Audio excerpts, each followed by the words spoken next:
मराठा आंदोलकांचा ताफा मुंबईकडे रवाना। मराठा आंदोलक मनोज जरांगे पाटील यांचा ताफा मुंबईकडे रवाना झाला असून 5 ते 10 किलोमीटर पर्यंत सोलापूर हायवे पूर्ण जरांगे समर्थकांनी भरलाय।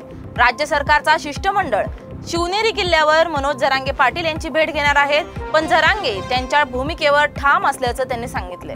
आमच्या मागण्यांची डायरेक्ट अंमलबजावणी करावी असं जरांगे यांनी सांगितलं। हजारोंच्या संख्येने मराठा बांधव रिक्षा घेऊन मुंबईकडे निघाले असून मराठा समाजाचे राज्यमंत्री भेट घेणार असल्याची माहिती समोर आली आहे। ताफा आता मुंबईकडे निघालेला आहे। आपण पाहू शकता मनोज जरांगे पाटील आपल्या सोबत आपण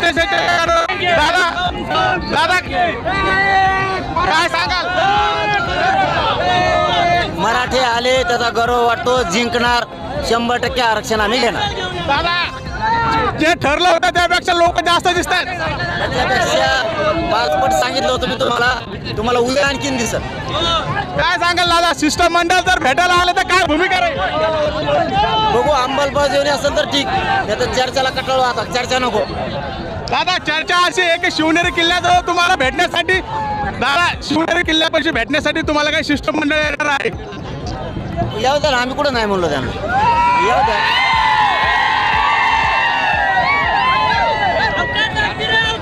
आता अंमलबजावणी, आता कोणतीही लिखापडी किंवा तोंडी आदेश नाही, डायरेक्ट तुम्हाला काय पाहिजे? आदेशच पाहिजे, अंमलबजावणी। शब्द नको, चर्चा नको, लिखित लगेच नको, GR आणि अंमलबजावणी सगळं संघच, नाही तर मराठी माघारी येत नसते।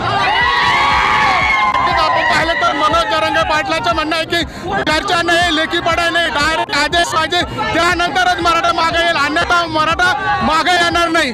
संजय लोकशिवाय अंतरवाली सराठी।